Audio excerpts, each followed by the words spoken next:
Hello guys, आपका स्वागत है मेरे YouTube channel Arun coaching institute में। तो मैं हाजिर हूँ एक नए वीडियो के साथ। इसमें मैं जो करवाने वाला हूँ ये टॉपिक कॉमन है हर सब्जेक्ट में, ईवीएस में हो। ये यूनिट सब में सेम है, इंग्लिश में, हिंदी में, मैथ्स में, ठीक है, आर्ट एजुकेशन में, वर्क एजुकेशन में। तो ये एक कंप्लीट वीडियो है आपके सारे एग्ज़ाम्स जो भी हैं, जितने भी सब्जेक्ट हैं उन सबके लिए। ईटी में, एजुकेशन टेक्नोलॉजी में, हिंदी में। तो इसमें मैंने क्या किया है, हिंदी और इंग्लिश दोनों में ये नोट्स आपके लिए मैं लाया हूँ, जो कि है evaluation, continuous and comprehensive evaluation, CCE. ठीक है, तो सीसीई क्या है, कैसे इवैल्यूएशन होता है, मूल्यांकन कैसे होता है, तो कंप्लीट वीडियो आपको यहाँ पर मिल जाएगा। वीडियो थोड़ा लंबा जाएगा तो कंप्लीट देखिएगा, सब समझ में आ जाएगा। तो एंड ये दोनों Hindi medium and English medium दोनों के लिए है, तो दोनों आप लोग यहाँ से देख के कर सकते हैं। दोनों में नोट्स बना रखे हैं मैंने। ठीक है, तो बढ़ते हैं आगे। सॉरी, अभी तक आपने मेरे चैनल को सब्सक्राइब नहीं किया तो प्लीज़ सब्सक्राइब कर लीजिए, शेयर कीजिए। ठीक है, तो सबसे पहले हिंदी में मूल्यांकन, इसे इवैल्यूएशन बोलते हैं इंग्लिश में। तो मूल्यांकन का शाब्दिक अर्थ है मूल्यांकन, दो शब्दों से बना हुआ है, जिसका अर्थ होता है मूल्यों का अंकन, है ना। मूल्यांकन यानी कि मूल्य प्लस अंकन, अर्थात मूल्य का अंकन। प्राचीन समय में बच्चों का मापन या आकलन किया जाता था, जिससे छात्रों की उत्तर पुस्तिकाओं की जांच कर उसमें अंक प्रदान किए जाते थे तथा उन्हें पास या फेल कर दिया जाता था। परंतु वर्तमान समय मूल्यांकन केंद्रित है ना। कि पहले क्या होता था कि 6 महीने पे, साल भर पे ऐसा एग्ज़ाम होता था एंड उन्हें उत्तर पुस्तिका के अकॉर्डिंग उन्हें जांच करके उन्हें मार्क्स देकर पास या फेल कर दिया जाता था। लेकिन अब क्या है, मूल्यांकन को अपनाया जाता है, मूल्यांकन केंद्रित है।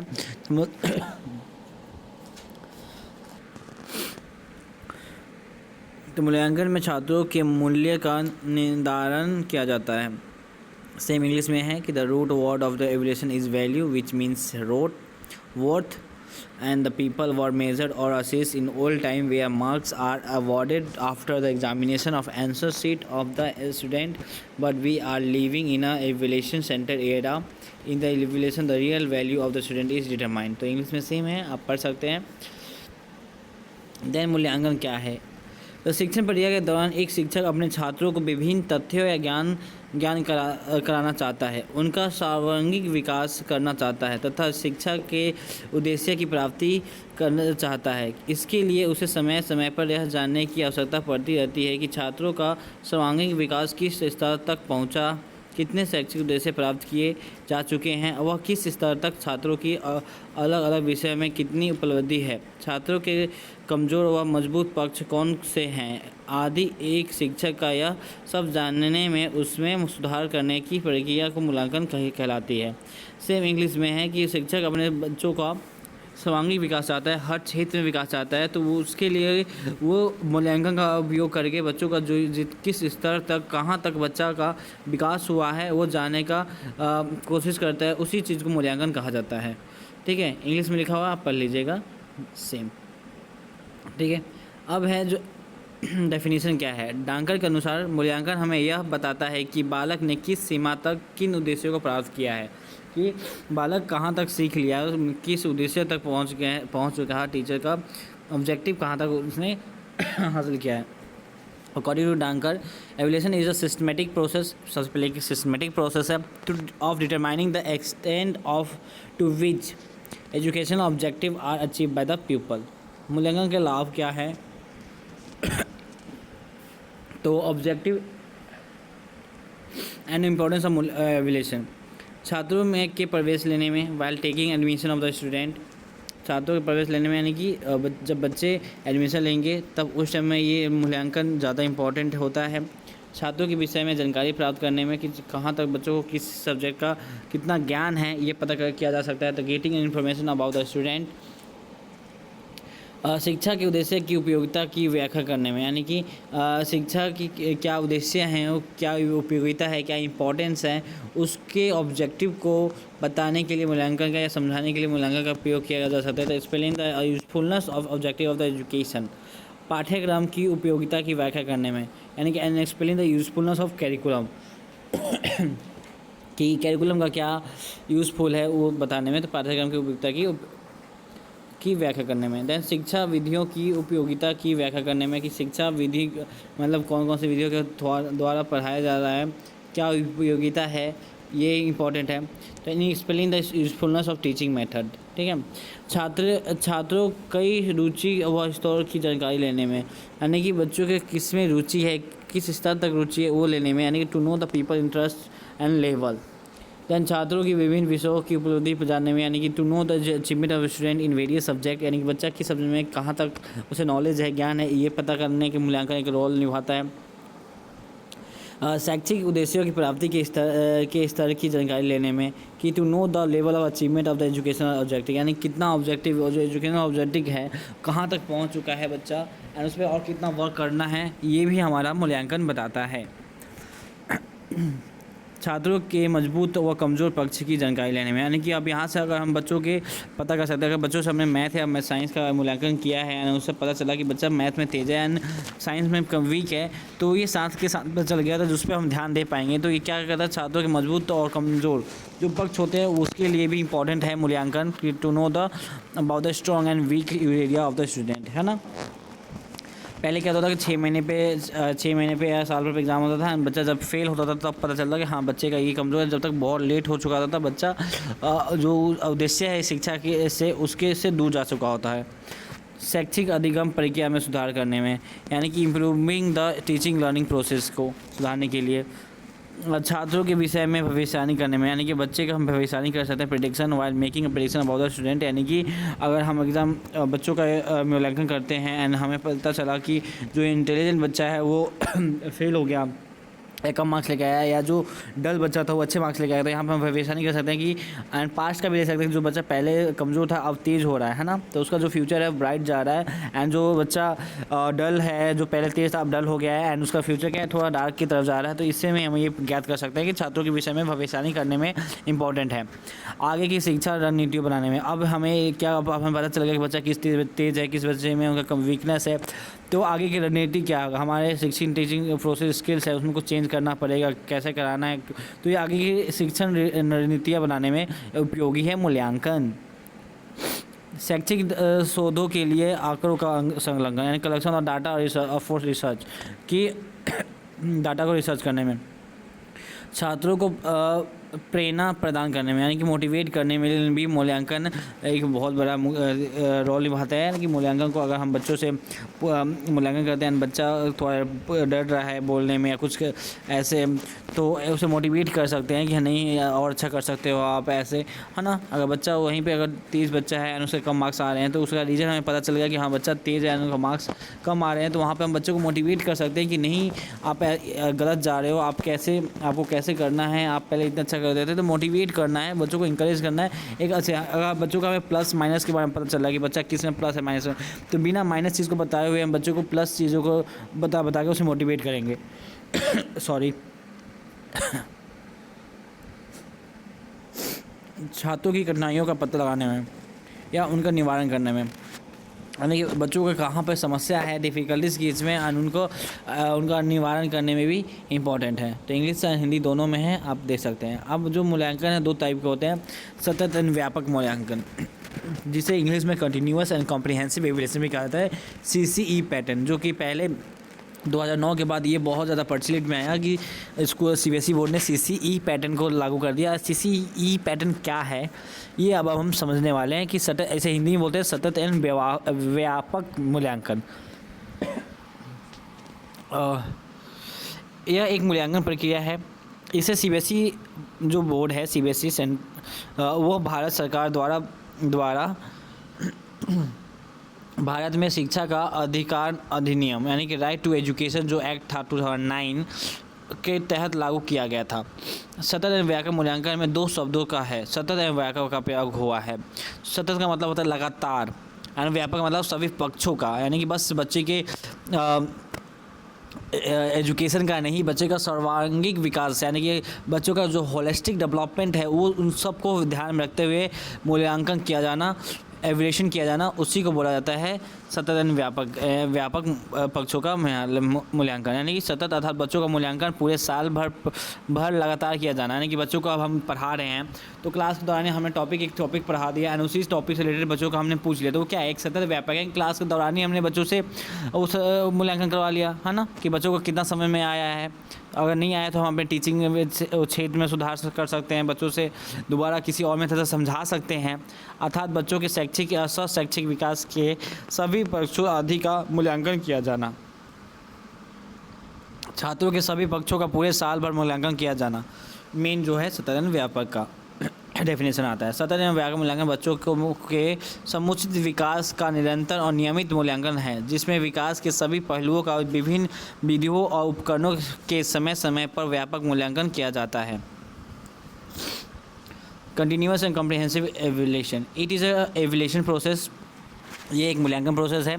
इंग्लिश में भी आपको जो हिंदी में पढ़ा वही है कि this proposal was directed under the right to education act 2009 by the central board of education secondary education of India and the state of government of India. Continuous यानी कि रेगुलरिटी इन असेसमेंट और comprehensive यानी to all expect यानी development of student is continuous process. Student of development should be assessed continuously, यानी कि evaluation of the learner performance is carried out in both scholarist and co-scholarist है ना areas. So continuous and comprehensive evaluation is the continuous and regular evaluation of the proper development of the children, in which all aspects of development are comprehensively evaluated from time to time by the various methods and tools. अब क्या है, सतत एवं व्यापक मूल्यांकन शिक्षा जगत में एक नवीन अवधारणा है। इसमें पाठ्यक्रम को छोटे छोटे कई भागों में बांट लिया जाता है तथा इन भागों का अलग अलग मूल्यांकन किया जाता है, और जैसे कि हर 2 महीने पर या 3 महीने पर किया जाता है। जैसे कि जो CBSE बोर्ड है, प्राइवेट जो स्कूल हैं वो सब FA1, FA2, FA3, FA4 साल में कंडक्ट करवाती है, फिर SA1 SA2 लेता है। तो इससे क्या होता है, हर एक महीने बाद या 2 महीने बाद बच्चों का एग्ज़ाम है, तो उससे बच्चों का हमें स्टार्टिंग में ही पता चल जाएगा कि अगर हमने बच्चों का सेशन स्टार्ट हुआ अप्रैल से एंड हमने मई में उसका FA1 ले लिया है ना, फॉर्मेटिव असेसमेंट वो जिसे बोलते हैं, तो उसे बच्चे का पता चल जाएगा ना कि बच्चा किस क्षेत्र में कमज़ोर है, किस चीज़ कहाँ पे उसकी कमी है, क्या उसका प्लस है, क्या नेगेटिव है, तो उसे हम उस ध्यान दे पाएंगे, नेक्स्ट टाइम से उस पर वो ध्यान दे पाएंगे है ना। तो वो ध्यान देने के तरीके के लिए ये बहुत ही एक इनिशिएटिव एंड बहुत ही अच्छा मूल्यांकन प्रोसेस था जो कि CBSE बोर्ड ने लाया है ना, जिसे रचनात्मक परीक्षा और योगात्मक परीक्षा भी कहते हैं। रचनात्मक यानी कि फॉर्मेटिव, योगात्मक यानी कि सबमिटिव। तो रचनात्मक परीक्षा यानी कंटिन्यूअस क्या है, continuous and comprehensive evaluation is a new concept of the education world. In this syllabus is divided into small part and this part are assessed separately like after 2 or 3 months and after every 3 months। 2 types क्या है, formative and submissive examination. अब क्या है, सतत एवं व्यापक मूल्यांकन के लाभ और उद्देश्य। इसके लाभ क्या है और मेन उद्देश्य क्या था, ऑब्जेक्टिव क्या था, तो हिंदी इंग्लिश में दोनों में है। CCE का प्रमुख उद्देश्य निश्चित समय पर के उपरांत विद्यार्थियों की प्रगति का जानना है, यानी कि एक समय के अंदर बच्चों का हमें पता चल जाए कि बच्चा कहाँ पर प्रगति कर रहा है, उसका डेवलपमेंट का पता चल जाए। तो the main objective of CCE is to know the progress of the student after a certain period of time. छात्रों के में मूल्यांकन और परीक्षा के प्रति डर खत्म करना, यानी कि जो बच्चे हैं, जो एग्ज़ाम पहले क्या था, साल में 1 बार होता था या 2 बार होता था, बच्चे क्या डरे रहते थे कि एग्ज़ाम है, तो उस डर को निकालना एंड बच्चे अच्छे से उसके प्रति पढ़ पाए, एग्ज़ाम दे पाए। तो छात्रों के मूल्यांकन और परीक्षा के प्रति डर खत्म करना, to eliminate the fear of evaluation and examination in the student. छात्रों के विकास के सभी पक्षों का अवलोकन करना, यानी कि to observe all the except of the student development. छात्रों को उचित निर्देश प्रदान करने में, यानी to provide proper instruction to the student, यानी कि एक प्रॉपर इंस्ट्रक्शन देना बच्चों को कि हाँ बच्चे का अब हमें पता चल गया कि बच्चा मैथ्स में वीक है, EVS में वीक है, तो बच्चों को उस अकॉर्डिंग हम बच्चों को पढ़ाएंगे, उसे निर्देश देंगे है ना, तो उसे इंस्ट्रक्शन दे सकते हैं कैसे आगे उसका जो है शिक्षा स्टडी है वो कैरी फॉरवर्ड होगा।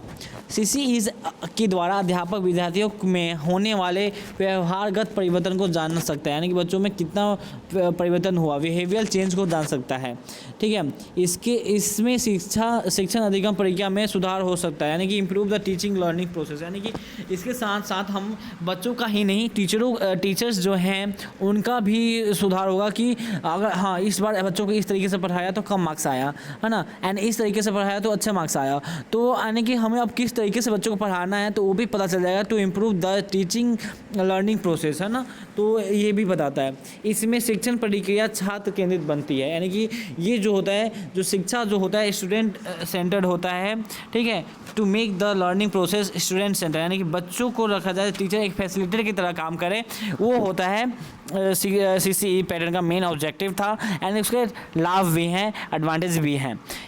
इससे छात्रों को का नियमित तौर पर अवलोकन किया जा सकता है, यानी कि रेगुलरली ऑब्जर्वेशन भी किया जाता है, स्टूडेंट का किया जा सकता है। यह छात्रों को प्रेरित करता है टू मोटिवेट द स्टूडेंट। इसमें एक शिक्षक को छात्रों की कमजोरियों को पहचानने व दूर करने का अवसर मिलता है ना, क्या बच्चा अब टीचर को पता चल गया कि बच्चा फ्रैक्शन में वीक है, तो बच्चों के फ्रैक्शन पे हम वर्क करेंगे ना, कि कैसे उसे समझाया जाए कि वो उस चीज़ को जो उसका डर है या जिस चीज़ में वो गलती कर रहा है वो उसका सुधर पाए, ठीक है। अब देन एक इम्पॉर्टेंट जो क्वेश्चन है ये आता है एग्ज़ाम में, अंतर फॉर्मेटिव और सबमेटिव इवैल्यूएशन के अंदर में दोनों में अंतर क्या है, तो ये भी मैंने इंग्लिश और हिंदी दोनों में किया हुआ है नोट्स एंड समझा भी रहा हूँ, तो मैं समझाता हूँ, एंड एग्ज़ाम में आया भी था, तो इसीलिए मैंने ये इस चीज़ को भी ऐड कर लिया।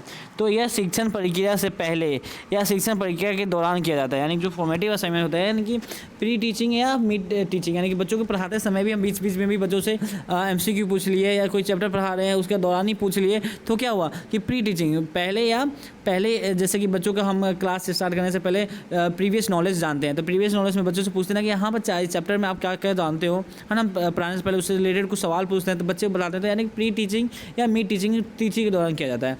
ये जो समेटिव असाइनमेंट है कि यह शिक्षण प्रक्रिया के बाद किया जाता है, यानी कि पढ़ाने के बाद किया जाता है, it is a post teaching task है, ठीक है। इसका उद्देश्य शिक्षण की कमियों की जानकारी कर उसमें तुरंत सुधार करना, यानी कि इसमें हमने जो पढ़ाया है उसमें क्या कमी रह गई उसको जानकर उन्हें उसमें तुरंत सुधार करना है, ठीक है। इसका उद्देश्य यह जानना है कि कोई शिक्षण योजना कितनी प्रभावी रही, यानी कि it is purpose to identify the shortcoming of teaching and improve that immediately, it is purpose to know the effective the teaching plan was.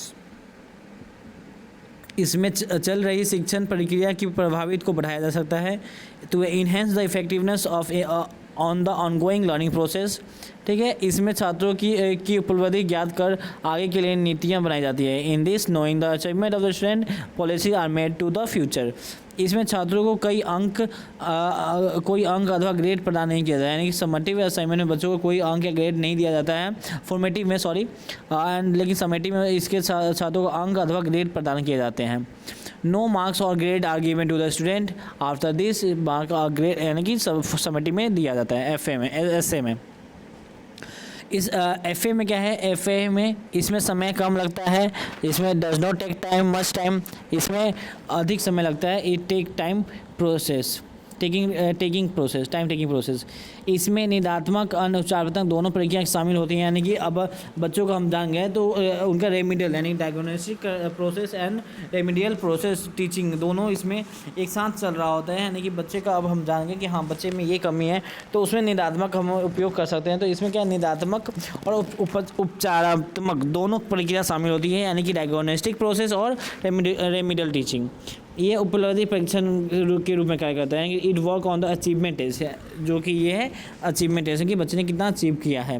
यह संपूर्ण शिक्षण प्रक्रिया के दौरान चलता है ना, शिक्षण प्रक्रिया के दौरान चलता है। ये जो FA है वो शिक्षण की this continue through out the entire learning process, यह शिक्षा प्रक्रिया के बाद की प्रक्रिया है। इसके आधार पर अल्पकालिक निर्णय किया जा सकता है, यानी कि based on the short term decision लिया जा सकता है ना। इसके आधार पर based on the long term decision लिया जा सकता है। रचनात्मक मूल्यांकन का प्रयोग अधिगम के लिए आकलन के रूप में किया जाता है, यानी कि फॉर्मेटिव इवैल्यूएशन का यूज़ किया जाता है, असेसमेंट फॉर लर्निंग के लिए यूज़ किया जाता है, समेटिव का use as a learning assess learning के लिए किया जाता है, ठीक है। अवलोकन का माध्यम छात्रों के मौखिक प्रश्न पूछकर, अवलोकन का माध्यम क्या है, अब बच्चों से मौखिक प्रश्न पूछ लिया, छात्रों की डायरियाँ देख ली, है ना, पोर्टफोलियो देख लिया, यानी कि observation asking the student and oral question, student diaries and portfolio. अब समेटिव के माध्यम क्या है, यूनिट टेस्ट, छमाही पेपर, सालाना पेपर, तो ये क्या है, समेटिव असेसमेंट है। ठीक है, तो ये जो है summative and formative assessment evolution का ये टॉपिक जो था मैंने आपको समझाया। हिंदी एंड इंग्लिश दोनों में नोट्स हैं, एंड ये आपके ईवीएस हो चाहे इंग्लिश है चाहे मैथ्स है, हर सब्जेक्ट में कॉमन एक यूनिट है, यूनिट 4 जो कि इवल्यूशन है।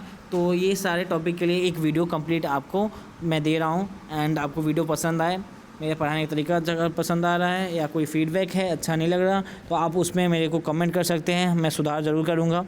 ठीक है, तो मिलते हैं आपसे नेक्स्ट वीडियो में। एंड ये इसमें क्या है, एजुकेशन टेक्नोलॉजी का कल एग्ज़ाम है आपको, तो अब उसमें भी है कि ईटी का, एजुकेशन टेक्नोलॉजी का फॉर सीसीई में क्या रोल है। तो अब आपको सीसीई पता है तो आप उसका रोल भी बता सकते हैं, ईटी का क्या रोल है सीसीई पैटर्न में, कि जो क्वेश्चन पेपर डिज़ाइन करने में बच्चों का जैसे कि पोर्टफोलियो रिकॉर्ड है, ये सब करने में कंप्यूटर का यानी कि आईसीटी का प्रयोग किया जा सकता है। ओके, तो मिलते हैं नेक्स्ट वीडियो में, जब तक के लिए बाय बाय सबको।